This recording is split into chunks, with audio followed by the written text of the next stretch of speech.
Hi everyone, I'm Trish Sare, owner of BikeHike Adventures, and I'm doing another update on Cuba as a destination. I've actually just come back from a trip to Cuba.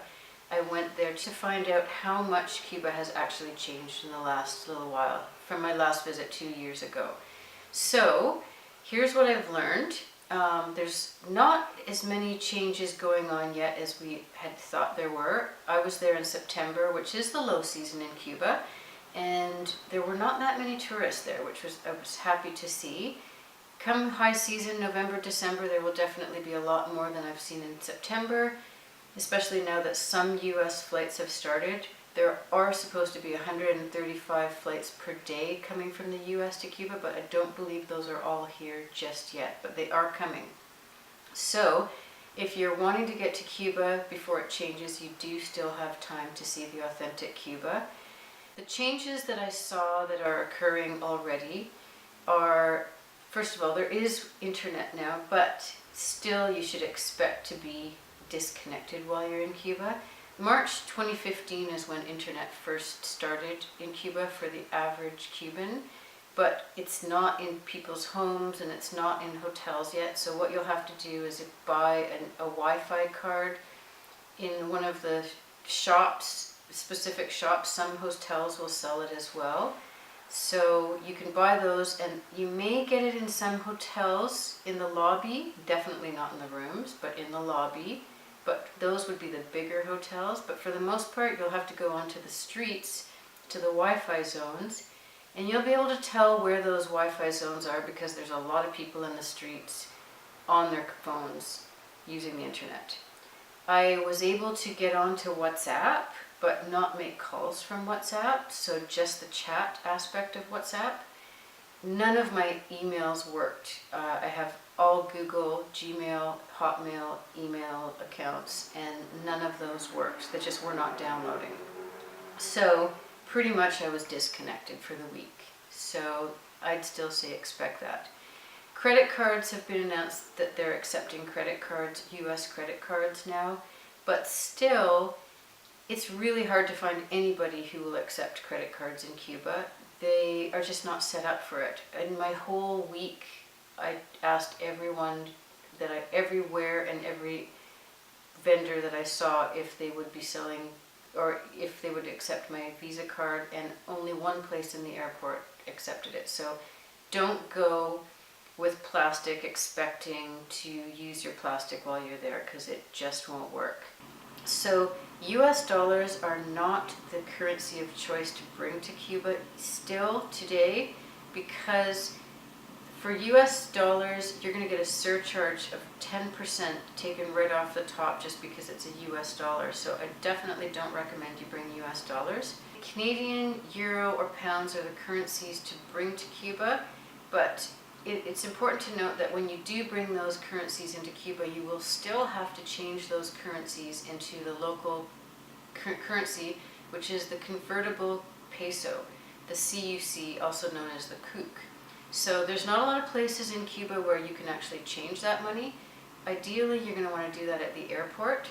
You can do it at banks in the larger cities like in Havana, but there are not a lot of places that will be open, or the lineups will be very long. So I would definitely suggest doing that at the airport. Change as much as you can while you're in the airport. There is an exchange booth in the airport after you clear customs on your way back. So you can change your money back to your regular currency on your way out of Cuba. And so if you overchange too much in the beginning, you can just change it back at the very end just before you get on the plane. So a little bit about phones as well. So being from Canada, I had no problem using my Rogers network. All Canadian networks work in Cuba. So, but Rogers in particular does not have agreements with the Cuban government, so that some phone plans are much cheaper. So what I mean by this is that Cuba is an expensive place to make calls from, and also even texting back and forth. So on my plan it was 75 cents per text and $2.50 a minute for phone calls, whereas nowadays some of those places are so much more economical. If you're from the US or Europe, I'm sure Europe would have networks that would work in Cuba, but do check with your phone carrier. And for US, definitely check with your phone carrier. I do believe there are some US networks that now work in Cuba, which means that you can at least make phone calls while you're in Cuba.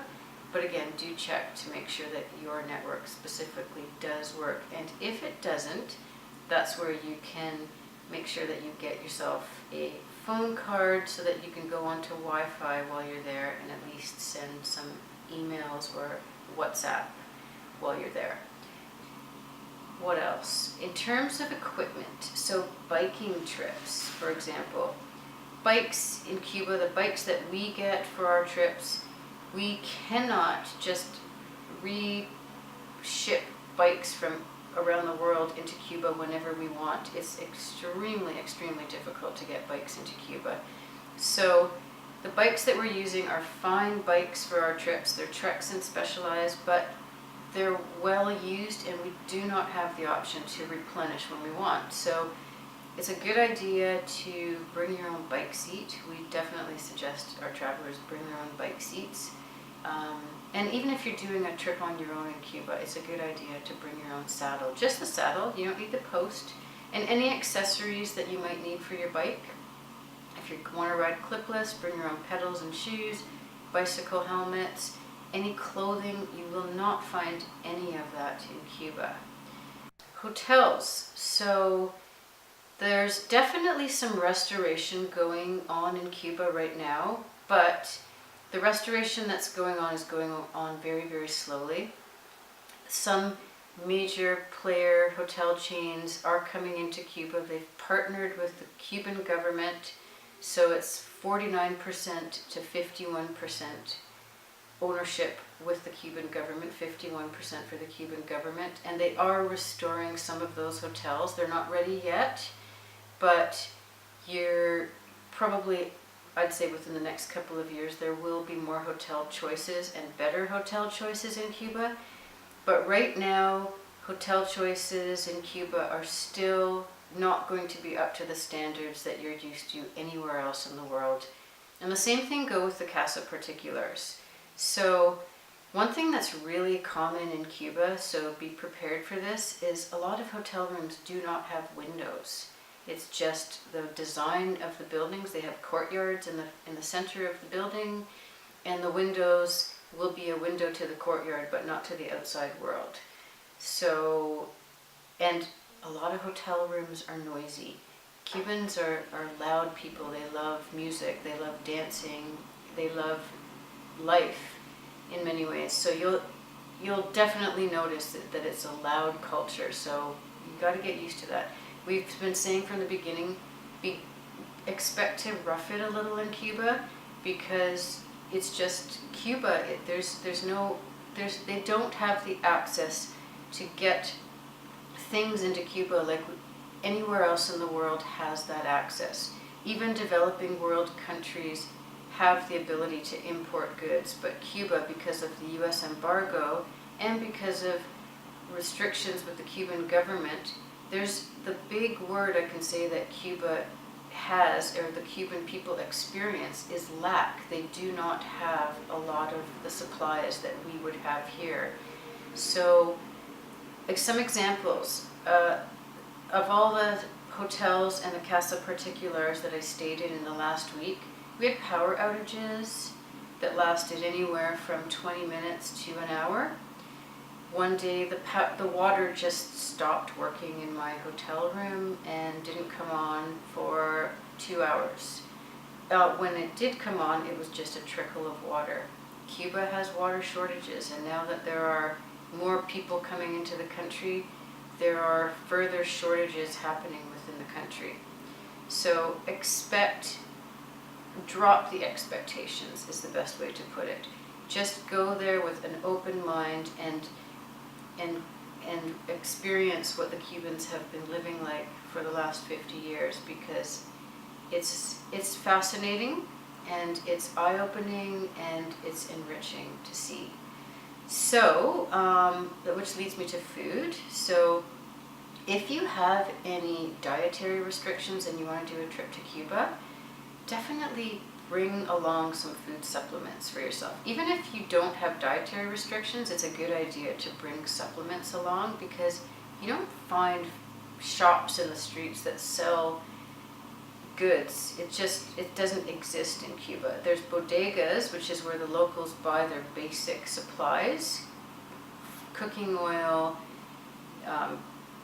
bread, just the basics. But you can't just go to a store and get some snacks because you're hungry. So I brought gluten-free bread with me. I brought coconut milk because I don't drink dairy, and there's no possible way that you'd get that in Cuba.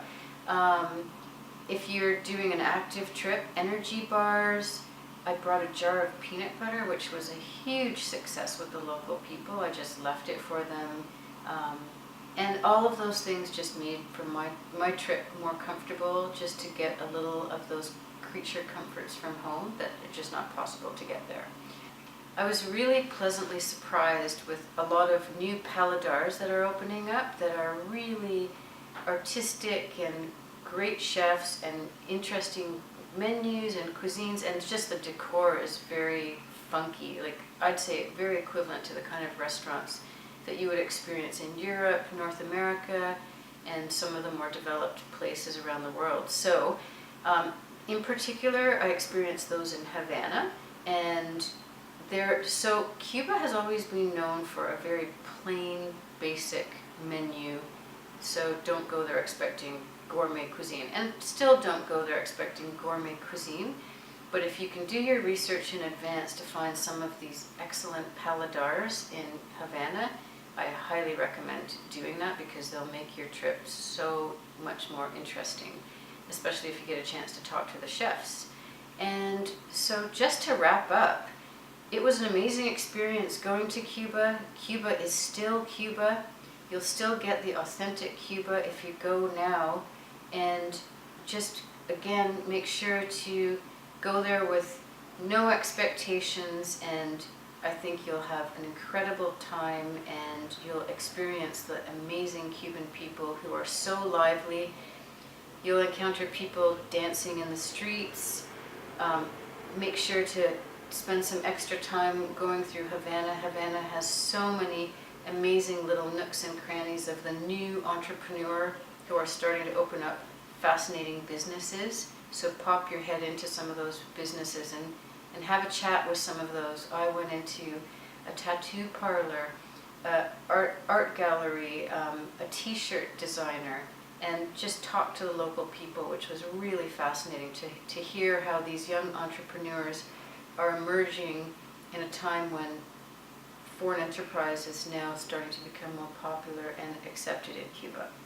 So have a fantastic trip, and feel free to call us if you have any questions at all.